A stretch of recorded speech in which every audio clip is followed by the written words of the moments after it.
appreciate everybody being here, and obviously we're excited as a program to have the opportunity to represent the West Division for the third time in a row in the American Conference Championship game.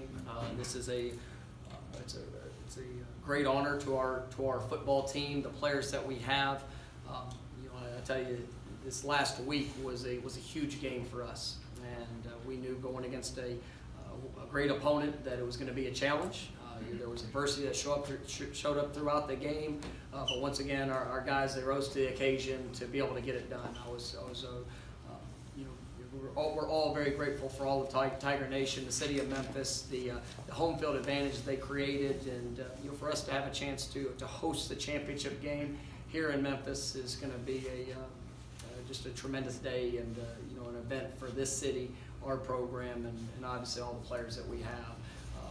It's a unique week, one in that you're playing the same opponent in back-to-back weekends, and that's something I've never experienced before. But the thing that we learned from the first game is just the talent, the quality of coaching. Just the Cincinnati team is an extraordinary bunch, and it's a team that's won 21 games in the last 2 years. They've got some great players. They did not have their starting quarterback this last game. We are expecting him to be available. Was very impressed with the personnel, in every aspect, in every phase. So we're going to have our hands full. We're going to have to improve and play at a higher level if we want to have a chance to succeed in the game here this Saturday. But we're definitely honored to be able to be a part of it.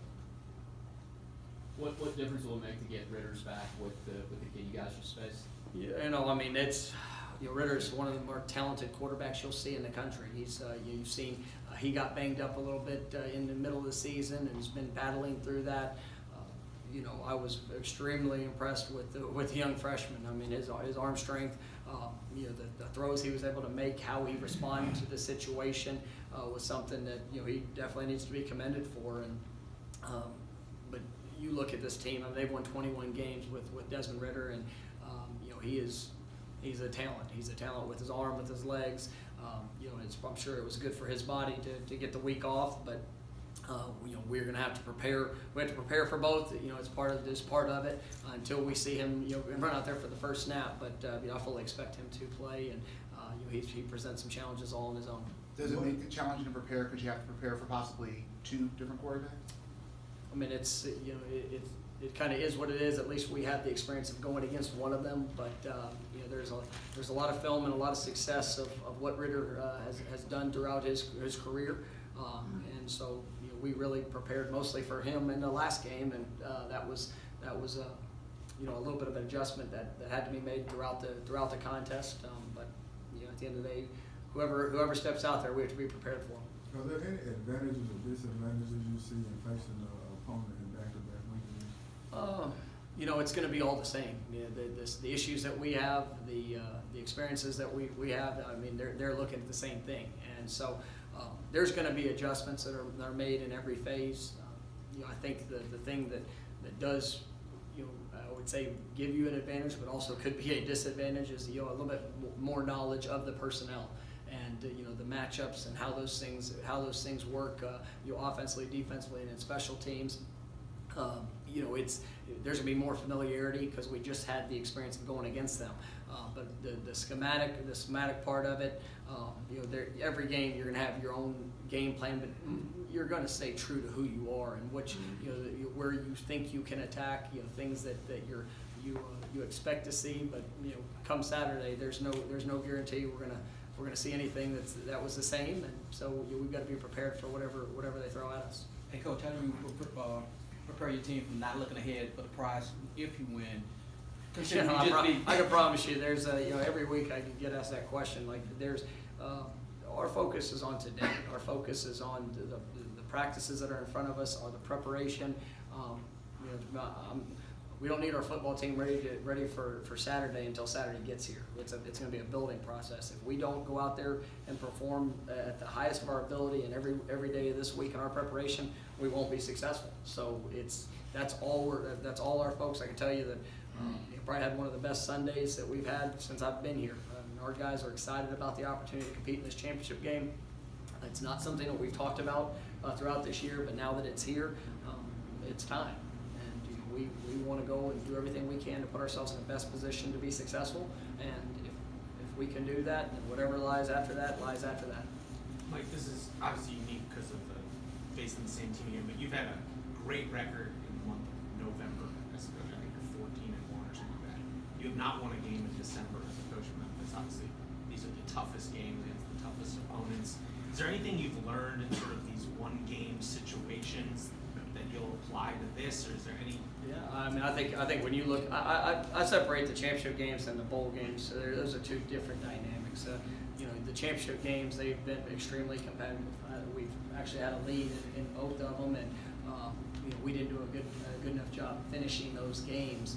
I think a lot of the reasons of why we do what we do, what our approach has been throughout this year, is from that experience. And there were times in the game, you know, last year against Central Florida, we got caught. I thought, you know, looking at a clock, and you know, we got, you know, when momentum went against us, we were trying to do everything to try to hold up against it rather than just going out there and focusing on the next play that was before us. And you know, if we can focus on us, every play, continuing to improve, continuing to get better, then we'll put ourselves in the best position to be successful.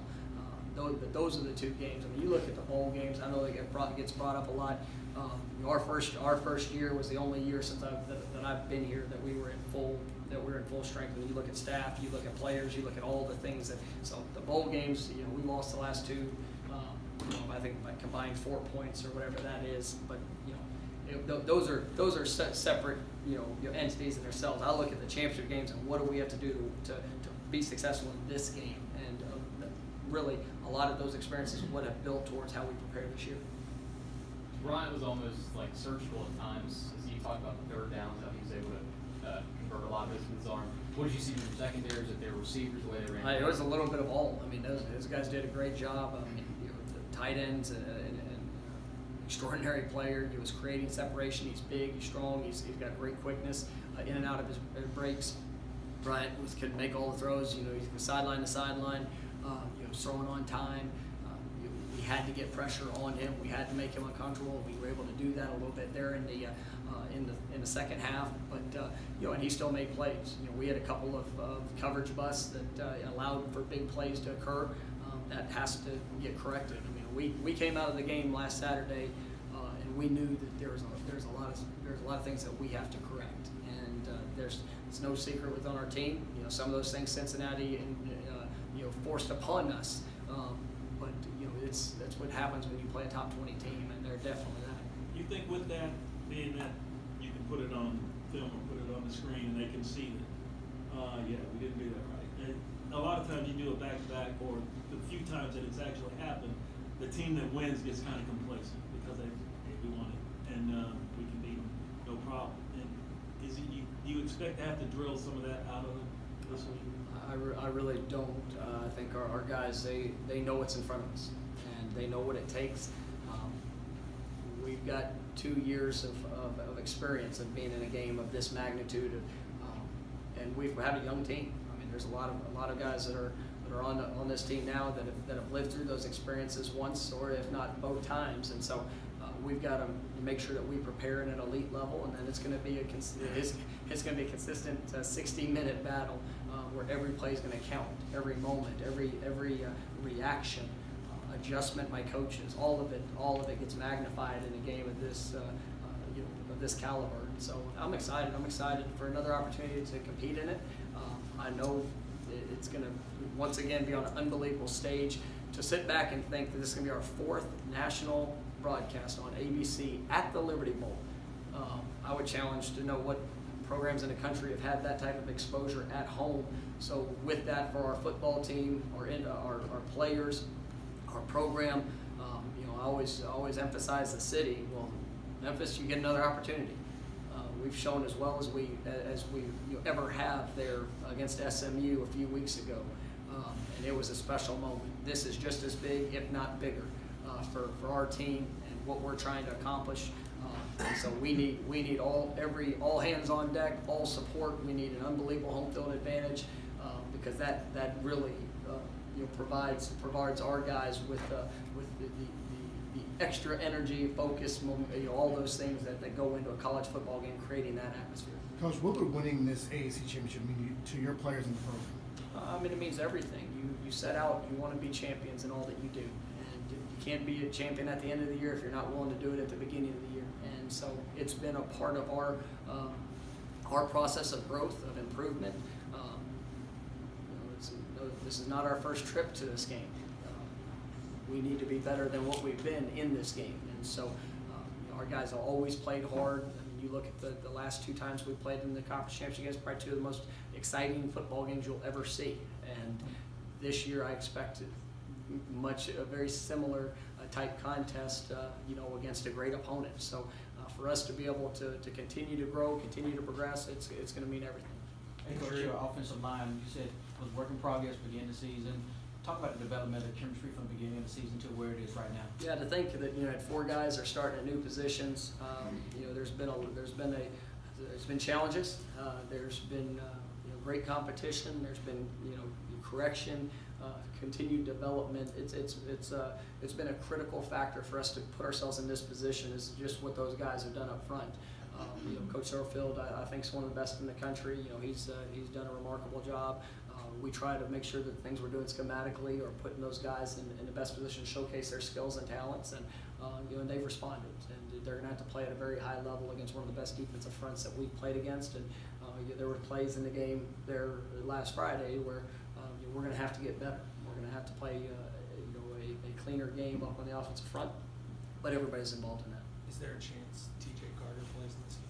What's that? Is there a chance TJ Carter? No, TJ's gonna be out.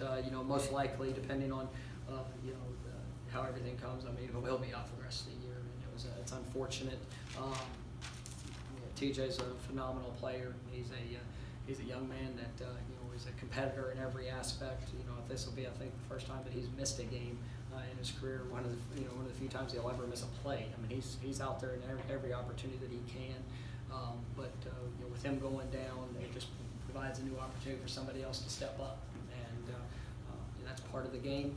It's unfortunate that you see it happen, but I know TJ will do everything in his power to be back to full strength as quick as possible. Coach, Preston Brady's up for the Martello Award as the best holder in the nation. What makes him the best holder in college football? I mean, we talk about this being a program that's built for playmakers, and Preston Brady is a playmaker.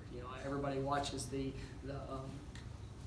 job that he does, and nobody ever appreciates what the holder does. But man, he's done an incredible job throughout this year for Riley, and obviously putting him in the best position to make the kicks that when he takes the field. But also, Preston's also converted on a 2-point play. He's had a game-sealing onside recovery. I mean, those are things that we're going to take the best of the best in what we have and put those guys in a position to be able to showcase that. And I think Preston has done a remarkable job throughout this year doing his job, and then even going above and beyond in other areas. With TJ out, obviously Claiborne stepped up and played most of his roles. Is that going to be something you're looking for him maybe to save him on kick returns to maybe have a more fresher? We'll see how it all plays out, but we definitely need Chris to play at a high level. There at corner, and Jacoby Francis, and I think you'll see a variety of guys that will go in. I know John Broussard played a little bit more. Joey Bryant, guys that have all played good football throughout the year, but everybody's game's got to step up a little bit. With TJ out and Chris Penman to step up and play that spot. You caught a couple of kickoffs with Chris. You want to do that again just to save him? Yeah, we'll see. I mean, we'll see what how everything plays out in the game. Number count, all those things we look at. He did play more snaps defensively than what we thought, and so everything ties off of each other. After Friday's game, DeMonte Coxey said he wouldn't mind having a few running plays called for him. Is there a chance we may see him run the ball a little bit? Never is a long time, but it's probably pushing pretty Not close. this Coxey, he's done an exceptional job, but I think that to see his growth and what he's done throughout this year, especially kind of that midway point. I mean, he's really elevated his game to an elite level. We need him to play at an elite level again here this week, and if it means throwing it to him, handing it to him, whatever we got to do to help our football team be impacted by his skill set, we'll probably look at. Are there any young guys who you were maybe thinking of redshirting who have some games left that could come in this last month maybe? Yeah, I mean, probably more likely a bowl than, Javon Ivory is one, Taj Washington still has one more game. Probably some guys that might be able to show up, and where Dallas Ducksworth is one that has played throughout the year a couple games, and he could show up. But really beyond that, it might be a couple guys in the bowl game that we would look at. Mike, there are jobs open now that weren't open for college jobs. Your name's coming up again. Does it make it easier for you to just put it to the side because this is now the third straight year where this has happened towards the end of the year? Yeah, it's part of success, I would say, and I'm grateful to be a part of a program that has continued to grow, and the national brand of what we're doing, players, coaches, everybody involved. It is a compliment that people think well of our program, but my focus this week is about this game. I mean, we're absolutely excited about the opportunity to compete for a championship, and those things. When you sit back and you think about it. Coming into this year, I think there were 3 teams in the history of college football that have won their division 3 straight times. For us to be in that group, I mean, that's remarkable. And so there's we have unfinished business of what we want to accomplish, and it's a big week for us. And like I told our players, you got to block out the noise. You got to. I mean, there's a lot of things that are always said that are. The accuracy of what's reported sometimes, no offense, is not always on point. But we're excited that people think well of our program nationally, and all our focus is on this week. If you say to your friends that come up to you and say, Mike, what are you going to do? I mean, everybody's talking and we want to know and we want to know. I know you tell the players you got to block it out, but those are the players. What is Mike Norvell? I've got a lot of unanswered text messages, I can promise you. If you could attribute your success at this job to one thing, what would you say it was? Say that one more time. Your success you've had as head coach of the team, if you could attribute that to one thing, what would you say it is? Recruiting great players and recruiting great coaches. We try to set a standard each and every day of improvement, and we've had some unbelievable young men that have come and believed in the culture that we look to establish. I try to put our guys in the best position to achieve success in all that they do. And my job is to develop players, to develop coaches, to represent this city, to represent the university in the best way that I can. There's been times that we've come up short and come up short in games. There's times that we've achieved great things that have never happened here before. We're proud and you'll appreciate the process of what it takes to get to that, and we're still pushing. And I can tell you that's going to be our focus this week, is just to be better. And if every person, a part of this program, can improve, we'll give ourselves an opportunity to achieve success come Saturday. When you had to recruit, did the recruits ask you about what's going on? Since the first weekend I got the job here. The very first official visit I ever had. True story. I'm sitting in my office, and a young man goes, Coach, I love everything you're telling me, but how long are you going to be here? I said, I just got here a week ago. And so that is always going to be a part of the questions, the speculation, all those things. I can tell you that I've got one of the best jobs in the country, and it's something that over the years there's been speculation on what else is out there, what could be, what would be, but this is a wonderful place, and I'm honored to represent it. I'm honored to be able to go to work with these guys each and every day, and that's where we are. Did you get that recruit that was sitting in your office? That's a good question. Yes, we did, because that first group, we didn't have enough time to bring in a whole bunch of them. It was we had that first week, and I'll never forget. We came out to bowl practice, got to see it, and then ended up signing 5 or 6 of the players that came in that first weekend. And you look back and you have Riley Ferguson, Daryl Henderson, Jonathan Cook, a couple of offensive linemen up front that all impacted, and it was a special start. And it's great to see how even the decision those guys made at the beginning, how that has helped impact our success here, 4 years down the road. And we're working hard to make all of them proud. Okay. Thank you. Thank you. Thank you.